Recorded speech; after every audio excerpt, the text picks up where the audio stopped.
इसमें धीरेन्द्र शेखर पांडे है ना 91796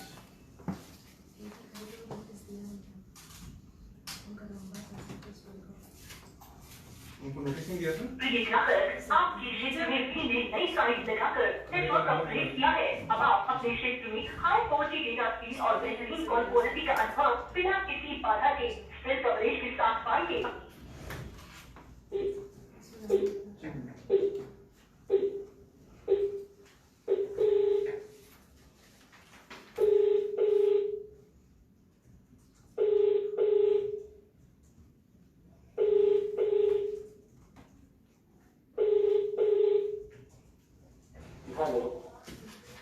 मिस्टर धीरेन्द्र शेखर पांडे जी बोल रहे हैं। मैं राहुल सिंह बोल रहा हूँ, राज्य सूचना आयोग। आप जरा लाइन पे बने रहिए, सुनवाई चल रही है आपकी। ठीक है। इसमें ये अपील प्रकरण A4583, अपीलार्थी इसमें श्री धीरेन्द्र शेखर पांडे हैं और श्रीमती दीक्षा गुप्ता प्रभारी लोक सूचना अधिकारी के रूप में ग्राम पंचायत पूर्वा 310 जनपद पंचायत गंगेर रीवा। श्रीमती दीक्षा गुप्ता को 25,000 रुपए का कारण बताओ नोटिस जारी किया गया है कि इनके खिलाफ 25,000 जुर्माने की कार्रवाई अथवा अनुशासनात्मक कार्रवाई क्यों न की जाए, क्योंकि इनके द्वारा आयोग के समक्ष पाया गया है कि इन्होंने प्रथम दृष्टया जो है वो सूचना के अधिकार कानून का उल्लंघन किया है। और इसमें मिस्टर एबी खरे आपके जनपद के सीईओ हैं, उनको मैं अभी लाइन पे ले रहा हूँ।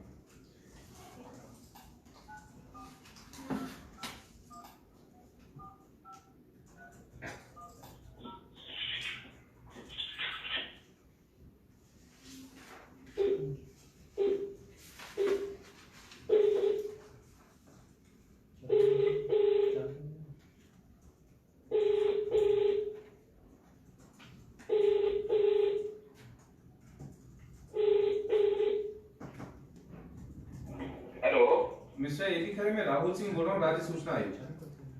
सर नमस्कार जी नमस्कार। आपकी सुनवाई है, आप जरा लाइन पे बने रहिए। जी जी जी। तो प्रकरण में जो मिस्टर धीरेन्द्र शेखर पांडे हैं, उन्होंने एक आरटीआई आवेदन दायर किया था 3/9/2020 को, और इसमें इन्होंने 2014-15 से 2019-20 तक पूर्वा 310 में स्वीकृत सभी कार्यों की राशि और सूची मांगी थी कि कौन कौन से कार्य यहाँ स्वीकृत हुए हैं और उसकी राशि क्या क्या है, ये जानकारी उन्होंने चाहिए थी। इसमें चूंकि यहाँ पर लोक सूचना अधिकारी उस समय दीक्षा गुप्ता जो प्रभारी लोक सूचना अधिकारी हैं, उनको हमने संपर्क किया था। उन्होंने कहा कि वो शायद उस समय उनकी शादी हो रही थी, वो बिजी थी उसमें, और दूसरे जो लोक सूचना अधिकारी वहां पे दूसरे कोई प्रभार उनके पास नहीं था। तो इसीलिए फिर इस मामले में मिस्टर एबी खरे जो कि सीईओ जिला जनपद पंचायत है, उनको निर्देशित किया गया था कि आप 5 दिन के अंदर इस जानकारी को उपलब्ध कराएं। मिस्टर एबी खरे को ये निर्देशित किया गया था। और दूसरा, मिस्टर एबी खरे ने मिस्टर गुलाब पटेल है, उनका नंबर दिया था कि वो ग्राम पंचायत सचिव है, लेकिन उनको संपर्क किया तो उन्होंने बताया कि उन्होंने अभी सचिव का चार्ज दिया ही नहीं है। तो ऐसी स्थिति में जहां पर कोई पंचायत सचिव नहीं था और हमने यहाँ दस्तावेजों का अवलोकन किया, तो इसमें दीक्षा गुप्ता का, इन्होंने श्रीमती दीक्षा गुप्ता का यहाँ पर एक रिप्लाई लिख रहा है, उसमें वो रिस्पॉन्ड कर रही है एज अ लोक सूचना अधिकारी, वो जवाब दे रही है। तो दीक्षा गुप्ता जी, सबसे पहले तो आपको हमने 25,000 का नोटिस दिया था, आप बताइए मुझे कि हम आपके खिलाफ कार्रवाई क्यों ना करें। जी सर, मुझे सचिव का प्रभार मिला नहीं। आप रोजगार सहायक हैं, आपका कहना है आपको सचिव का प्रभार नहीं मिला है, लेकिन मैं आपको बताता हूँ, यहाँ पर मेरे सामने पंचायत राज संचालनालय का यहाँ पर मेरे पास पत्र क्रमांक 41 सामने है, 15/4/2017 का। उसमें ये स्पष्ट है, संचालक ने ये व्यवस्था बनाई हुई है कि ग्राम पंचायत जहां पर सचिव वहां पर नहीं हो, वहां पर रोजगार सहायक जो है वो प्रभार में रहेंगे, ये व्यवस्था तो है। और दूसरा पॉइंट, मिस्टर ए बी खरे साथ में है। मिस्टर ए बी खरे, आपने इनको जब आपने पत्र लिखा था तब आपने इनको प्रभारी लोक सूचना अधिकारी बोला था। जी तो आपने इनको प्रभारी लोक सूचना अधिकारी किस आधार पे बोला है? सर, सचिव यहाँ पे एक्टिंग रहते हैं, वहाँ पे शासन की निर्देशन का DRS को ही व्यवहार रहता है। बिल्कुल, ये मैंने भी यही कहा है इनको कि पंचायत राज संचालय में इनकी व्यवस्था है। तो दीक्षा गुप्ता जी, एक पॉइंट तो ये कि आपके पास प्रभार है, और दूसरा पॉइंट ये कि आपने खुद स्वयं लोक सूचना अधिकारी होने के नाते इस पर रिस्पॉन्ड किया है लेटर पे। सर मैं ये कहना चाहूंगी कि सर आप जैसे बोल रहे हैं कि जहाँ पे सचिव नहीं है वहाँ पे DRS का ऑलरेडी प्रभाव मिल जाता है, ठीक है। लेकिन जब मैंने ये बात की जनपद लिखित तो मुझे मिला नहीं था सर कि मुझे प्रभाव मिला है। इसलिए सर मैं यही अभी तक समझ रही कि मेरे को सचिव को प्रभाव नहीं है, इसलिए हमने DRS समझ के सर मैंने ये चीज बताई कि आपकी दस्तावेज सचिव की अध्यक्षता में रखे GRS के नाते सर मेरे को कोई अभिलेख दिए भी नहीं थे, एक्चुअली वो नंबर है, इस वजह से मेरे को अभिलेख दिए नहीं। देखिए ऐसा है कि कोई एक तो सचिव अपने घर पे कोई रिकॉर्ड नहीं रख सकता है। आपको अगर लगता है कि किसी सचिव ने अपने घर पे रिकॉर्ड रखे हैं तो आप FIR करवाइए उसकी। मेरे ऑफिस, सीधी सी बात है, मेरे ऑफिस के कार्यालय के कागज किसी कर्मचारी के घर पे क्यों रहेंगे, और वो कर्मचारी अगर नहीं दे रहा है तो आप FIR करवाइए उसके अगेंस्ट, है ना। तो ये चीज तो व्यवस्था बिल्कुल क्लियर है कि जो भी शासकीय रिकॉर्ड है वो शासकीय कार्यालय में ही रहेंगे। और ये जरूर हमारे सामने आता है कि कई पंचायत सचिव अपने घर पे लेके बैठते हैं, लेकिन उसके लिए जो प्रभारी होगा वो उत्तरदायी है ना। आपके पास प्रभार है तो आप उत्तरदायी हैं उसके लिए।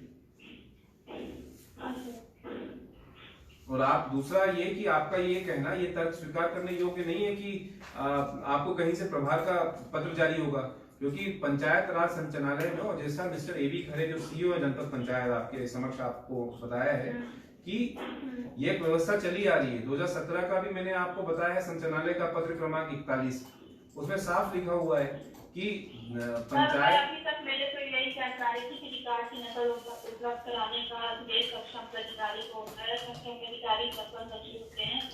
तो मुझे मैं इसकी मतलब मेरे खिलाफ ये नहीं, तो ऐसा है कि आपने फिर रिस्पॉन्ड नहीं क्यों किया? आपने किस हिसाब से रिस्पॉन्ड किया? आपको तो रिस्पॉन्ड करने का भी कोई बार मेरे पास आ रहे थे कि मुझे इसकी जानकारी चाहिए। नहीं तो आप बोल देते कि मुझे ये समझ में नहीं आता है कि आप रिस्पॉन्ड करने के लिए आप सक्षम अधिकारी बन जाते हैं, और जब जानकारी देने की बात आती है तब आप सक्षम अधिकारी नहीं होते। सर मुझे ये लगा कि सर कार्यालय की बात की बता देनी चाहिए आवेदक को, इसलिए मैंने ये चीज उनको जानकारी दी।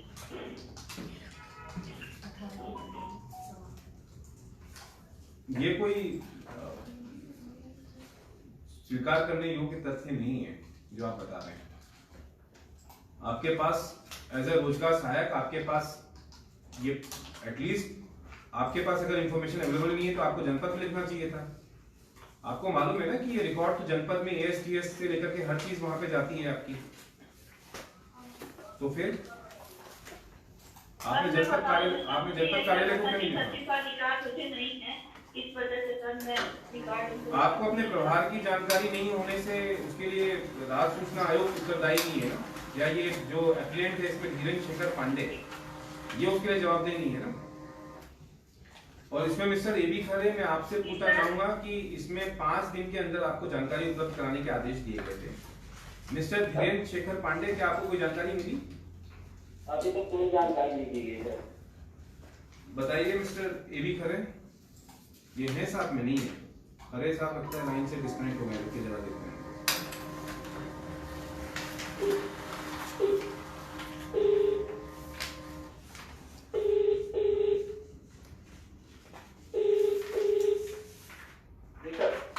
मिस्टर ए बी खरे, आपका फोन लाइट शायद डिस्कनेक्ट हो गया।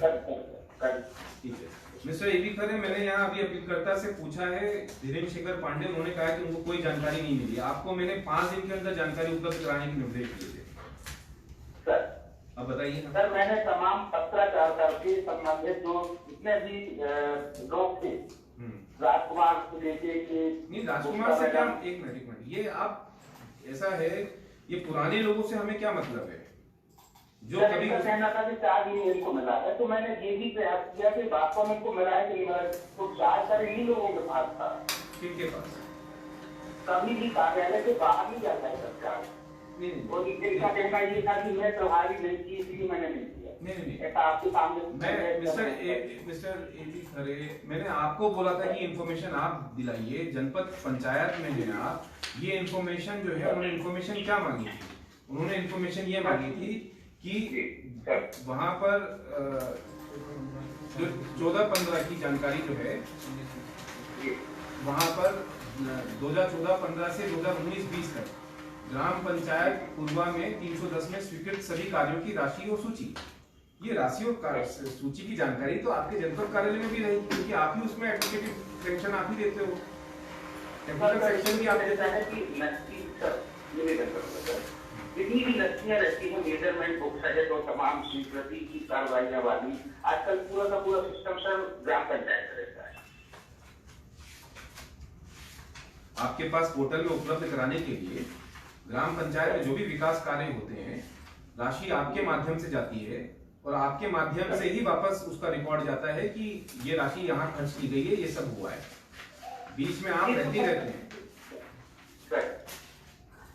ठीक है। 14-15 से लेकर 12 तक की किसी जनपद में ये नहीं रहती है सर। सिर्फ हमारे यहाँ से इनको पीएस लेते हैं हम लोग, जो पीएस भी रहती है ग्राम पंचायत की सरपंच एजेंसी रहती है 15 लाख के कार्यों के लिए, तो तमाम नस्तियों का संधारण कर देखिए यहाँ होता है। और कोई भी इस तरह की ना तो हमारा सेंट्रल आती है, सरपंच की जो पैसा ट्रैवल करता है, वो कैंसिल के मूल्यांकन के बाद जनपद में करने के लिए तो मैं तो आपका कहना है कि जनपद रूप में ही रहता है, जो भी ग्राम पंचायतों में जो मतलब पैसा जाता है वो डायरेक्ट वहां से मंत्रालय से चले जाता है सर, उन्हीं के पोर्टल से निकलता है, उन्हीं की लॉगिन से रहता है सर। तो फिर जनपद कार्यालय का जरा मुझे अपना काम भी बता दीजिए आप मुझे। सर मॉनिटरिंग रहता है जनपद पंचायत में, हम लोग मॉनिटरिंग करते हैं ना, तो ये काम किया होगा, मॉनिटरिंग किया होगा तो काम, तो मॉनिटरिंग किया होगा तो ये काम तो देखा होगा ना कि ये काम विकास कार्य हुए हैं या नहीं हुए हैं। सर ये काम मुख्यमंत्री और यही करते हैं सर, 10% सीओ देखता है सेंसिंग को के, तो इनका इन्होंने सर जनपद को बताया नहीं कि रिकॉर्ड नहीं है मेरे पास। फिर मैंने जब बात सुनवाई करी तो बाद में की बात सत्य प्रकाश में आए थे, इनके पास रिकॉर्ड है नहीं, उन्होंने दिया नहीं, राजकुमार सरकारी लोक सेवा वाले वांछित जानकारी प्रदान करने में उनके द्वारा भेजा भी गया सर, तो अपने घर से नहीं मिस्टर एबी खरे, मैं कन्विंस नहीं हूँ आपके जवाब से, बिल्कुल कन्विंस नहीं हूँ। अगर आप मुझे ये बताने की कोशिश कर रहे हैं कि जनपद कार्यालय की कोई भूमिका ही नहीं है इस रिकॉर्ड को दिलवाने में, नहीं, अगर आप मुझे ये बताने की कोशिश कर रहे हो तो मैं बिल्कुल कन्विंस नहीं हूँ। और दूसरी बात मेरी बात सुन लीजिए आप, पंचायत ग्राम पंचायत में जो भी कार्य हो रहे हैं, विकास कार्य हो रहे हैं, उसकी एक पूरी व्यवस्था बनी हुई है, उसकी ASTS की व्यवस्था बनी हुई है, उसके बिना ये कार्य होते नहीं है, है ना। आप मॉनिटरिंग इस पर है, आपकी अथॉरिटी है उस पर, आपका काम है उसका देखना। बिल्कुल, जो बिल्कुल आप एक मिनट, ये तो डिटेल मांगी है उन्होंने, आपको मालूम है कि डिटेल तो यहाँ ऊपर तक जाते हैं, डिटेल तो मंत्रालय तक जाते हैं, किस पंचायत ने कितना खर्च किया है। क्या आप ये पोर्टल पे देख के नहीं बता सकते आपके इंटरनल MIS पोर्टल पे किस पंचायत ने कितना खर्च किया है? आप ये मत बताइए मुझे कि जानकारी, आप कम से कम उनको देखिए। ऐसा है, इन्होंने कोई कैश बुक की कॉपी नहीं मांगी है, जो मुझे समझाने की कोशिश कर रहे हैं वो कैश बुक की कॉपी समझाने की कोशिश कर रहे हैं। और मैं जो आपको बताने की कोशिश कर रहा हूँ कि इन्होंने सिर्फ एक रिकॉर्ड मांगा है, और रिकॉर्ड जो है वो विधानसभा तक जाता है कि किस पंचायत में कितना खर्च हुआ है, उसकी बकायदा उसका पूरा रिकॉर्ड बनता है। ये आपके जो डायरेक्टरेट है पंचायत का, वहां भी जाता है, ये पूरी व्यवस्था बनती है। और ये 2014-15 आप समझ रहे हो, पुराना रिकॉर्ड आपका जो वार्षिक प्रतिवेदन गया हुआ उसी में चला गया होगा। ये सब तो आप कंपाइल करके ही भेजते हो, ये जानकारी को ऑनलाइन वही दे दीजिए आप। लेकिन दस्तावेजीकरण वाली जानकारी देखिए ऐसा है, इन्होंने सूची मांगी थी, जो भी है अवेलेबल, जैसा भी है। आपके 5 दिन में मैंने आपको जानकारी देने के आदेश दिए थे, आपने उसमें क्या कार्रवाई की, क्या जानकारी दी या नहीं दी? आपने एक जानकारी नहीं दी उनको। सर जानकारी सूची नहीं उपलब्ध हो पाई है, वैसी जानकारी यदि ये काफी संख्यात्मक तो नहीं देता। अब उनका ये कहना है मुझे दस्तावेजी एक मिनट, उन्होंने कोई नहीं, उन्होंने दस्तावेज नहीं मांगी, उन्होंने दस्तावेज नहीं माने। उन्होंने देखिए, उन्होंने लिखा है कि स्वीकृत सभी कार्यों की राशि की सूची, अगर कोई सूची है अवेलेबल तो आप दे दीजिए। सूची नहीं है अवेलेबल तो उसका जवाब दीजिए कि सूची अवेलेबल नहीं है। सर अंतिम पत्र इनको मैंने दिया है, जब सुनवाई इनको ही नहीं मिला, इनको अंतिम पत्र दिया है 22/12 को, 5 इनको वो जानकारी उपलब्ध करा। कहाँ से करा देंगे, कहाँ से उपलब्ध करा देंगे? अब सर इनके यहाँ तक डबल पेज जो भी रहेगा ऑनलाइन निकलवा के रिकॉर्ड वगैरह जैसे भी होगा करवा देंगे। और दूसरा मेरा ये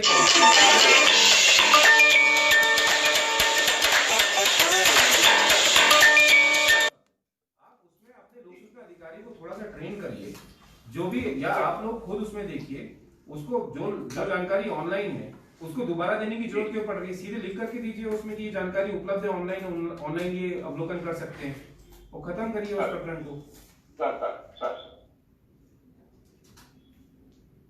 क्योंकि यहाँ तो मुझे आयोग के आदेश की अवहेलना दिख रही है। आपने मेरे इसमें आदेश दिया था कि आप 5 दिन में जानकारी दीजिए, आपने वो जानकारी नहीं देकर के आप वापस उनको, जो लोग मतलब जो तत्कालीन लोक सूचना अधिकारी, आप उनको लिख रहे हैं। तत्कालीन लोक सूचना अधिकारी की इसमें भूमिका ही नहीं है, और आपको भूमिका अगर अपनी दिखानी है तो आप FIR लॉन्च करिए। अगर आपको लग रहा है कि अनधिकृत रूप से कोई रिकॉर्ड दबा के बैठा हुआ है, उस तत्कालीन लोक सूचना अधिकारी को रिकॉर्ड रखने का क्या हक है? किस अधिकार से रखा हुआ है वो रिकॉर्ड, शासकीय रिकॉर्ड, ये बताइए मुझे। ठीक है, अंतिम अवसर निवेदन दीजिए सर। निवेदन ये है कि इनको अगले 5 दिनों में जो भी रहेगा करवाऊंगा, जो करेगा। और बिल्कुल मैंने आपसे, देखिए, इन्होंने सिर्फ सूची मांगी है, इन्होंने कोई वो रिकॉर्ड नहीं मांगी है कि ये आपके जो कैश बुक होती है, रसीद होती है, ये सब नहीं मांगे हैं। इन्होंने सिर्फ एक सूची मांगी है कि क्या क्या कार्य हुए हैं, और स्वीकृत सभी कार्यों की, और जो राशि जो है उसकी सूची, जो स्वीकृत कार्य हुए होंगे बस उसकी सूची दे दीजिए आप, उसमें क्या दिक्कत है? ठीक है, ऑनलाइन हम ऑनलाइन सभी चीजों को दिखती है सर। हाँ, तो वो आप ऑनलाइन चाहिए तो वो सब चीजें कोई भी ले सकता है। मेरा वही कहना है मिस्टर एबी खरे, मेरा यही कहना है कि आप क्यों चाहते हैं कि आप मुझे इस बात पर विवश क्यों कर रहे हैं कि मैं आपके खिलाफ भी फिर धारा 20(1) के तहत कार्रवाई करूं? कि आप सूचना आयोग को बार बार, मतलब हम लोग सुनवाई कर रहे हैं यहाँ पर, और इसमें आज इस प्रकरण का निराकरण हो जाना चाहिए था, लेकिन अब आप ये देखिए, नहीं मैं 5 दिन नहीं, आप इसको 2 दिन में आप ये बता दीजिए। और भले ही आपको अगर उसमें लगता है कि ये जानकारी आपके सामने, अगर आपको लगता है ये ऑनलाइन अवेलेबल है, आप उस ऑनलाइन उसका वो जानकारी का वो विवरण बना करके इनको दे दीजिए कि ये ऑनलाइन ये जानकारी प्राप्त कर सकते हैं। बिल्कुल सर, क्योंकि ये अंतिम वो उस पर है। मैं आपके, नहीं तो ये मैटर में जिस तरह से आपने कार्रवाई की है मिस्टर एबी खरे, मैं आपके अगेंस्ट जो है यहाँ सीधे 20(1) की कार्रवाई इसमें बनती है आपकी, क्योंकि आयोग के आदेश की अवहेलना कर दी है इसमें। दीक्षा गुप्ता जी, अब आप मुझे बताइए, आपके ऊपर मैं 25,000 रुपए का जुर्माना लगा रहा हूँ, क्योंकि आपने सर मेरे को भी आप टाइम दीजिए सर। किसी के टाइम? सर मेरे पंचायत में कोई अभिलेख नहीं रखे गए हैं, चोरी जला दिए गए थे सर, उसकी FIR जो की गई थी सर थाना में, उसकी रिपोर्ट है मेरे पास। तो सर अभिलेख तो कोई पंचायत में रखे नहीं है कि मैं इनको उपलब्ध करा पाऊँ। किसने जला दिए रिकॉर्ड? ऑनलाइन जो है सर वो ये नई बात तो बहुत ही सर, ये बता रही है अभिलेख किसने जलाए?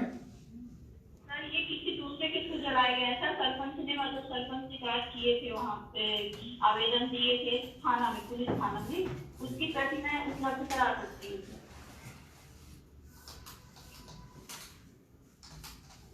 जो जलाया गया था अभिलेख पंचायत में सर, तो उसका आवेदन दिया गया था थाना में। आपने अपने जो जनपद सीओ है उनको लिखा था, बताया था कि इस तरह से अभिलेख जलाया गया? सरपंच के द्वारा बताया गया था सर। ये बात मेरे संज्ञान में नहीं है सर। ठीक है सर, आप मुझे सर बताइए कि मैं क्या, आप बताइए सर वैसे बता के। नहीं, इसमें मैं, देखिए, मैं यहाँ पर अब आपको, मैं बता रहा हूँ कि ये हम लोग अब 2005 से लेकर के 2020 तक अभी अगर हम लोग सिर्फ इसके क्लासेस चलाते रहेंगे RTI की, तो वो नहीं हो पाएगा, है ना। अब RTI की हम बार बार यहाँ पर हम आपको नहीं बताएंगे कि RTI के तहत क्या कानून है और उसमें क्या कार्रवाई करनी है। दीक्षा गुप्ता जी, आपने आरटीआई इसमें पूरी सर तरह आप से मुझे सर टाइम दीजिए। नहीं, तो इसमें आपको टाइम मिला हुआ था। आपको कब से टाइम मिला था, मैं आपको बताता हूँ। टाइम आपका जो है 3/9/2020 को ये आरटीआई फाइल हुई थी, और इसमें आपके पास समय था। आप इनकी मदद करना चाहते तो आप इनको बता देते। अभिलेख तो पंचायत में नहीं है सर, इसलिए मुझे आप सर कुछ दिनों का टाइम दीजिए, तो ऑनलाइन रिकॉर्ड में सर आपको इनको उपलब्ध करा सकती हूँ आवेदक को। उसके लिए मैंने ऑलरेडी मिस्टर एबी खरे को कह दिया है, क्योंकि आप यहाँ पर पूरी तरह से विफल साबित हुई हैं, तो इसीलिए हमने इसमें एबी खरे को इसमें कहा है और वो उपलब्ध करा रहे हैं। और इसमें दीक्षा गुप्ता, आपने इसमें जो है सीधे आपने यहाँ पे कार्रवाई जो है, मैं देख रहा हूँ कि यहाँ पर आदेश, इसमें एक बार प्रथमा पुलिस अधिकारी ने इसमें कुछ कार्रवाई की थी, इसमें उपस्थिति लगाई थी मिस्टर खरे। आपने इसमें 21/10/2020 को आपने इसमें सुनवाई लगाई थी। तो क्या क्या क्या हुआ, क्या था उसमें सुनवाई में? आपने फिर कोई आदेश नहीं दिए? किसी को सर 23/10/20 को रिएक्टिवेट कर दी थी। हाँ। उस किसी को आवेदक स्वयं उपस्थित थे। अनावेदक राजकुमार सिंह तत्कालीन लोक सूचना अधिकारी ग्राम पंचायत कोरबा तक उपस्थित नहीं हुए, जिस कारण से अभी सुनवाई लगाई गई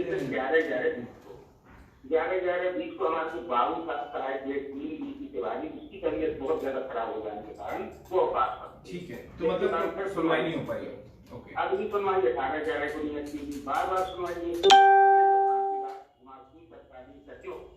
जो एवं लोक सूचना अधिकारी कोरबा 310 किसी भी में उपस्थित नहीं हुए। अभी तक ये बात ये दीक्षा बता रही है कि अभिलेख जला दिया गया था। ये बात तब मेरे संज्ञान में नहीं थी। शायद यही कारण था कि राजकुमार बार बुलाने के बाद भी उपस्थित नहीं हुए। अब इनको अंतिम में 22/12 को पत्र जारी करके 5 दिवस का नहीं, आप इसमें देखिए, ऐसा है कि राजकुमार सिंह के खिलाफ आपको जो कार्रवाई करनी करिए, लेकिन मेरा कहना है कि इंफॉर्मेशन जो है, और खासतौर से यहाँ इंफॉर्मेशन के अवलोकन से आयोग के समक्ष ये चीज स्पष्ट है कि जो इंफॉर्मेशन मांगी गई थी वो कोई ऐसी इंफॉर्मेशन नहीं थी जो सिर्फ पंचायत में दस्तावेजों को देखने के बाद ही आप दे सकते थे। ये इंफॉर्मेशन अगर मैं मंत्रालय से मांगूंगा भोपाल स्थित, वहां से भी इंफॉर्मेशन मिल सकती है। तो ये चीज बिल्कुल गलत है। जनपद पंचायत का ये यहाँ पर कथन बिल्कुल गलत है कि ये इंफॉर्मेशन जो है पंचायत में दस्तावेजों के देखने के बाद ही या दस्तावेज प्राप्त करने के बाद ही दी जा सकती है। ये इंफॉर्मेशन ऑनलाइन पूरी तरह से है, और आपको बस इन्फॉर्म करना था, यहाँ पर वो सूचना भी नहीं दी गई। और दीक्षा गुप्ता जी, मैं इसमें आपके ऊपर पेनल्टी लगा रहा हूँ इसमें। नहीं, टाइम इसमें ऑलरेडी दिया हुआ था। इसमें आपके ऊपर 15,000 रुपए का जुर्माना लगा रहे हैं जी। सर ऐसा मत करिए। इसमें दीक्षा गुप्ता जी, आपको समय दिया गया था ऑलरेडी, काफी समय दे दिया गया।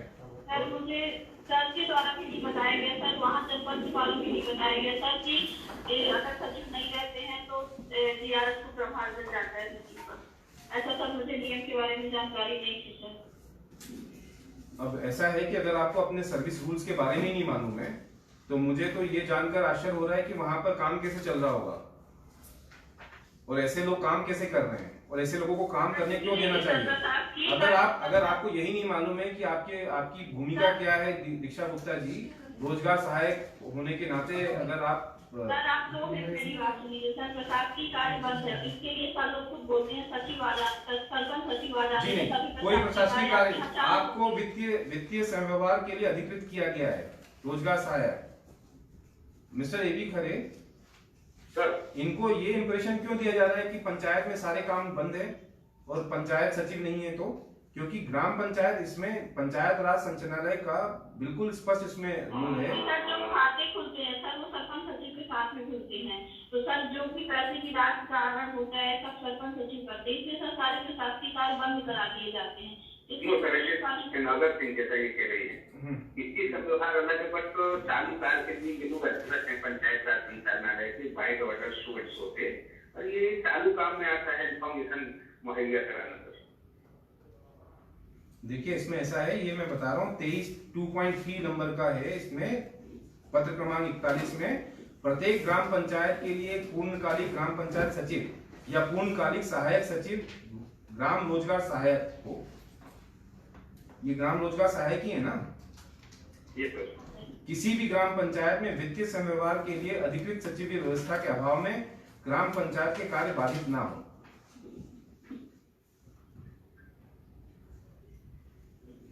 ठीक है, तो ये फाइनेंशियल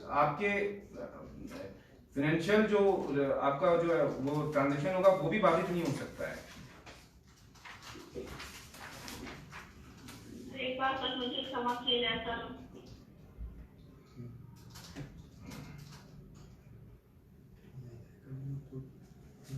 नहीं, इसमें क्षमा की गुंजाइश नहीं है, क्योंकि अब 2020 में तो हम लोग क्षमा वाले फेज से बहुत आगे हैं। इसमें हम 15,000 रुपए का आपको जुर्माना लगा रहे हैं। आप इसमें यहाँ आयोग में आप जमा करवा दीजिएगा। और मिस्टर एबी खरे, आप इसमें जो भी जानकारी है वो जानकारी जो भी आपको ऑनलाइन दिख रही है तो आप ऑनलाइन उसका प्रिंट आउट निकाल करके दे दीजिए, नहीं तो वो ऑनलाइन आप इनको भेज दीजिए कि ये जानकारी यहाँ पर उपलब्ध है ना।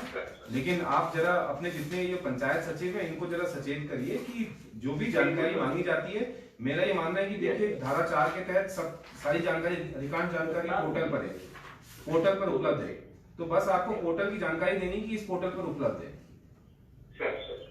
लेकिन रिस्पॉन्ड करना है। आरटीआई में आप समझिए ये कानूनी बाध्यता है कि आपको रिस्पॉन्ड करना है। रिस्पॉन्ड नहीं करेंगे तो फिर कार्रवाई होगी और ये गलत होगा।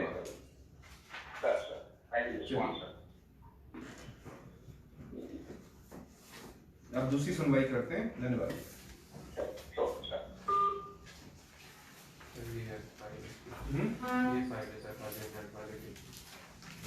ये शेखर धर्मेंद्र पांडे, ये धर्मेंद्र पांडे है ना सर? वो शेखर धीरेन्द्र शेखर पांडे, हाँ धीरेन्द्र शेखर पांडे। ये क्या है? नहीं, अभी राजेंद्र की फाइल बताइए।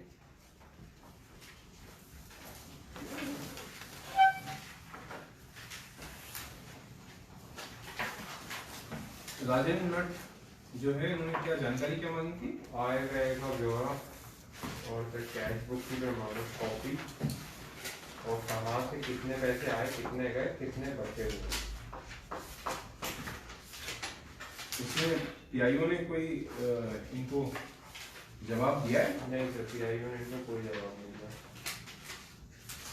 लेकिन पीआईओ अपने अभी के रिप्लाई में जरूर बोल रहे हैं कि उन्होंने जवाब दिया था, इन्होंने जवाब देने से मना कर दिया। इसमें सुनवाई सूचना पत्र कहाँ है जो जिससे मालूम पड़े कि इनके नंबर क्या है? राजेंद्र नट आप लोग के पास तो नहीं है? फाइल में ही तो होगा। मैंने जैसे रख के देती हूँ वैसे ही रख के दिया करो ना सर के सामने फाइल, जैसे मैं आप लोगों ये रहा, ये बाहर निकल गया। मैम वो जो दिया था तब बाहर निकल रहा हूँ।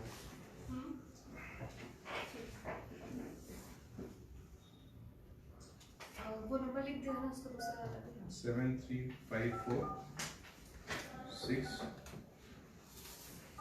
तो इन्होंने क्या क्या जानकारी मांगी थी? सर इन्होंने मांगा था आय व्यय का ब्यौरा ग्राम पंचायत 1 जनवरी 2017 से 23 अगस्त 2018, आय व्यय का ब्यौरा, कैश बुक की प्रमाणित कॉपी, किस ग्राम पंचायत को कितना पैसा आया, कितना खर्च हुआ, कितना शेष है।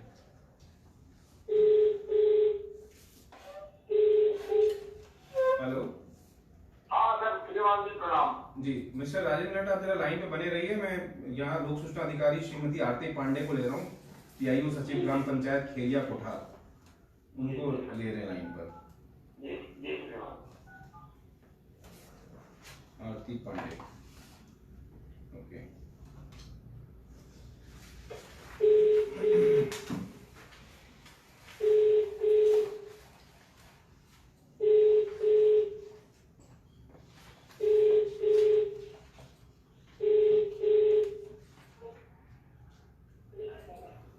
मिस आरती पांडे,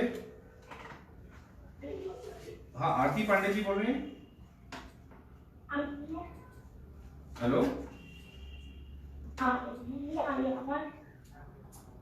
मैं राहुल सिंह बोल रहा हूँ, राज्य सूचना आयोग। हेलो, ये आप जरा नेटवर्क एरिया में आएंगे क्या?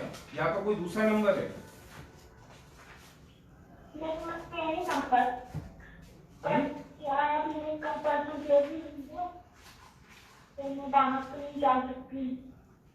अच्छा, आपकी डिलीवरी हुई है? अच्छा ठीक है, तो आप तो अभी हॉस्पिटल में होंगी? ठीक है, नहीं तो आपने यहाँ आयोग में बताया नहीं था कि इस वक्त आप मैटरनिटी लीव पर हैं, आप छुट्टी पर हैं? आपने बताया नहीं था कि यहाँ पर आयोग में खबर नहीं की थी कि आप छुट्टी पर हैं?